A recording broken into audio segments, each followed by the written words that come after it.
feel like I always start off these videos with a giant bag of some kind. Hey, it's Betty. Welcome back to my channel, or welcome if you are new here. Today's video is going to involve a bit of a life update, general moving update, and how settling into our new house in Italy has been going so far. First, time for a homeware haul. This bag is actually huge. It's like this. Okay. Clearly it's also a flimsy bag, but yeah, it's huge. Anyway, we recently went and did a bit of homeware shopping. We got this lamp. We only got one, and also it doesn't come with a light bulb, so that's fun.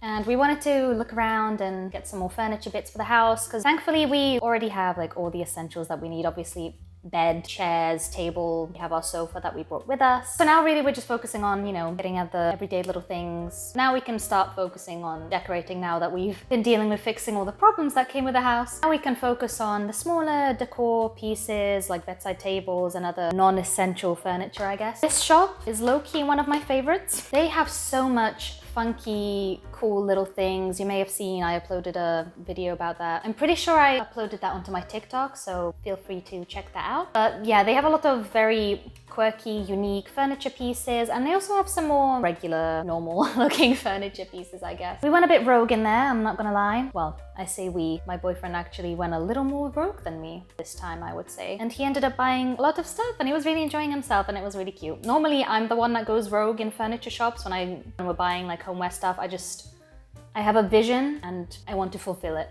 So let's get into it, shall we? For some reason, we have this very rustic looking fork set. I almost said knife set. I forgot what cutlery this is. This we thought would be good for outdoor dining or in the tavern downstairs, because yes, we have a little tavern kitchen as well in this house, which is crazy. Never mind the fact that we never use that downstairs area, nor do we have a table down there, but nor do we have outdoor furniture yet at this point. Yeah, we have this now. So now we have a lot of forks.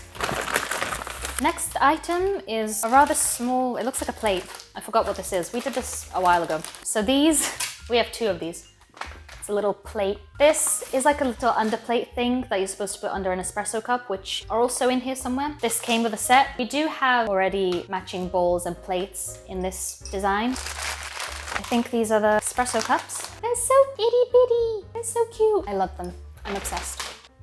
It's so cute and small. Never mind the fact that we don't even drink espresso in this house because we're not huge coffee lovers. Controversial, I know. But I do have in-laws who do drink coffee, so if they ever come round, they can drink from one of these cute little things. It matches with the other plates that we already have, so we thought, why not? And then, this is, so funny story about this plate actually. We already had one of these, this exact flat plate, but my boyfriend actually accidentally broke one, so we went and replaced it. Luckily, they still had it. I feel like we unintentionally kind of went for dark, like imperfect designs for our plates. They look like those funky kind of restaurant plates that you see in like Italian restaurants that are like very, I don't know, funky? Is that the right word? No, you'll have to let me know down below if there's a specific word, if you know what I'm talking about. I don't think I know what I'm talking about anymore. Anyway, ooh, this is the big boy.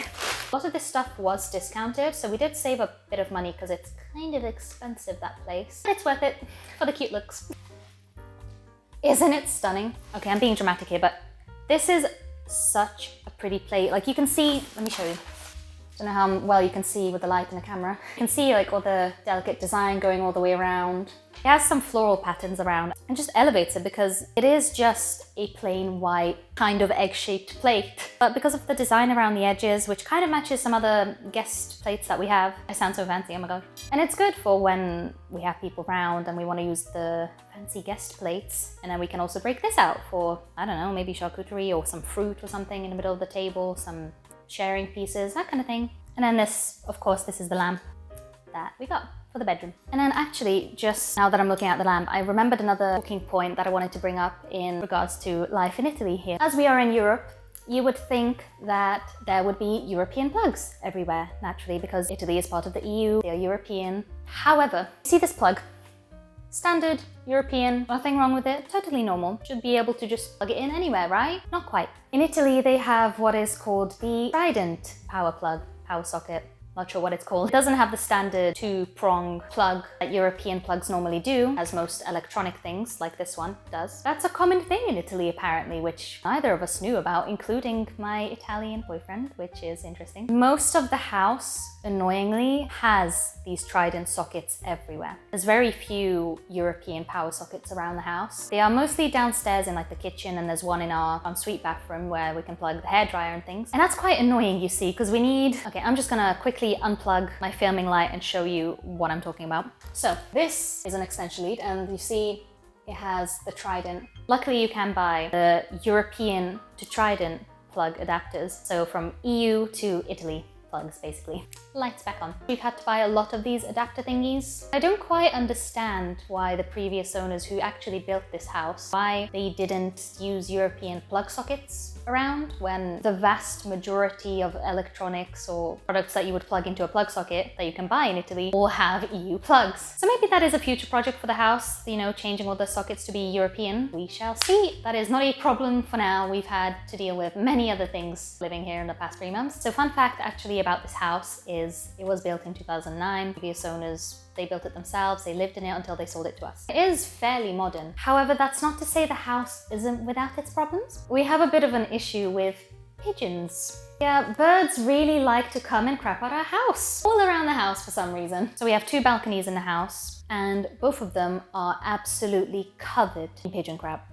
I'm not joking. A terrace as well outside to go to the back garden, covered in pigeon crap. I even saw like a smashed egg one time. I think it had like a blue shell. I don't know what kind of bird it might be. It's something we need to get around. This weekend we actually hired one of those forklift, I think, machine things to remove a big bit of grass that's on the roof. We don't know how that got there, but there's a big clump of grass and it's like growing live. It's a new ecosystem up there in one of the drains running along the house, which is problematic. So we're removing that. Finally. We did look up different ways to see how we could deter birds and pigeons specifically coming here. Discussed falconry. I don't know if that's even possible or ethical, but I don't think we're gonna go with that. And then another thing that Google said to try was spinny, shiny things. Apparently birds don't like that. We did actually buy some little spinny, colorful things. I don't know if they call them windmills or what, but my nephews used to be obsessed with them. I'll have to show you. So, we bought a bunch of these shiny windmill things off Amazon. We have quite a lot. I think there's like 20 in here. Very holographic, very shiny. Put them all together like a little arts and crafts project, and hopefully these actually work. I also found an example of the adapters. This has a European plug. Excuse the lighting, by the way. It's pretty tough in here. And then this is where the European plug goes in, and there's the Trident output. And you just put them together like this, and then you would plug that in. Let me actually remove you off the tripod and show you. This here is a prime example of the Trident, just for demonstration purposes. And there you go. So fun fact, we actually don't have a working oven right now. It is currently being fixed, however. Also the dishwasher below doesn't currently work as of the time of filming this. The microwave thankfully does work, and so does the stove, so we can still cook and prepare food, but we haven't been able to oven bake anything in ever since we moved in here. And then another exciting thing that recently happened with our house is we finally bought a TV, which I'll insert the clip here. This thing is huge. Size check. The box makes it even more huge. The actual TV itself it is big, but it's not as huge as it looks right now. We were there in Euronics for like 2 hours trying to decide on a TV. Euronics actually had a lot of good big discounts when we went recently. Obviously, if you are a member, you have a card with them or something, then you get more offers and you get bigger discounts.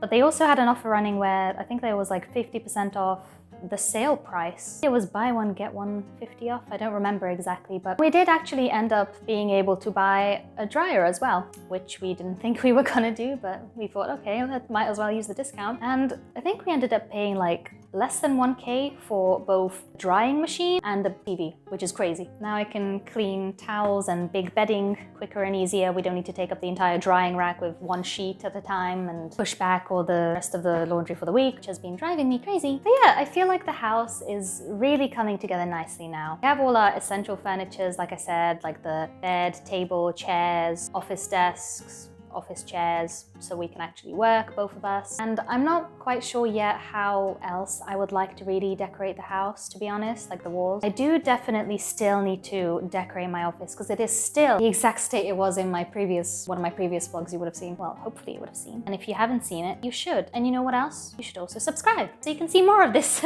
more of these shenanigans. I do have some big ideas for having a reading nook outside my office. And then for the actual office itself, I'm not sure what exactly I want to do with it. I have been looking around on Pinterest a little bit with designs, but I don't know. I definitely need some shelving of some sort, some shelves on a wall, or maybe a shelving unit. I need some storage for my various office crap. And oh, I just remembered actually, we have a walk-in, I don't know why I did that. We have a walk-in wardrobe in our room. We took out all the cardboard furnishing that was there before the previous owners. So we just have all of our moving crap still in boxes, just shoved in there. Door is closed, not even thinking about it. That would be, I think, the next big build project in the house. Not exactly sure when that's gonna happen, but we will have to see. And then I mentioned having a reading nook. We have a little kind of an attic space. It's not really an attic space, it's just the roof, the ceiling kind of slopes. It like slants on the main landing as you come upstairs. I had the idea to turn that into like a cute little reading nook. So I'm thinking beanbag chair or like cute cushiony chair of some sort, bookshelf, floor like length lamp, fairy lights along the railing, that kind of thing, you know? Very Pinteresty, very cutesy. Not sure how soon that would come to fruition, but anyway, that's the idea. We are mostly settled. It's just annoying little problems here and there, like the oven not working and the dishwasher we need to sort out, pigeons on the roof, and yeah, that's like all the big issues I can think of immediately right now, and those are all being sorted. So just to quickly catch you up as well on the bureaucracy side of things in terms of living in Italy, that's always a fun thing.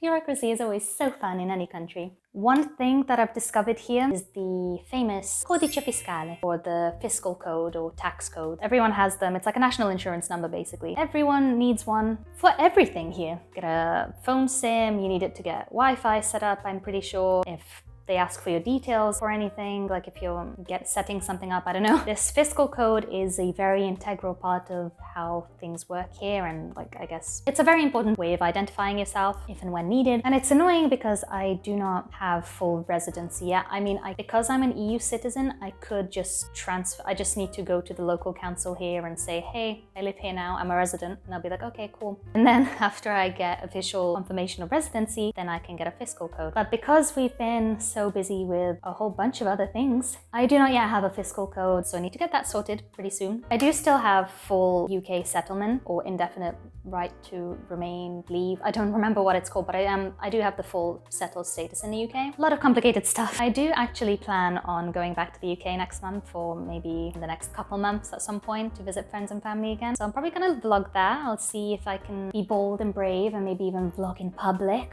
Oh, I'll see what I can film and take you guys along with me like last time. So TLDR, to conclude this video, we are making slow but steady progress on the house. We're settling in very well and had people over a couple times now. So we should be ready to host family and friends soon as well, hopefully over the summer. And then on the bureaucracy side of things, seem to be doing okay for now. Rush to do anything. I don't need to like fill out any visa application or anything like that because I am a European citizen and I have free movement within the EU. God. Anyway, so to actually conclude this video, thank you so much for watching if you watched until the end, and if you enjoyed, then be sure to like, comment, share and subscribe. It would really help out the channel. I'm really trying to make it to 100 subs, hopefully by the end of this year, if nothing else. And thanks again for watching. It really means a lot if you stayed until the end, and I'll see you in the next one. Bye!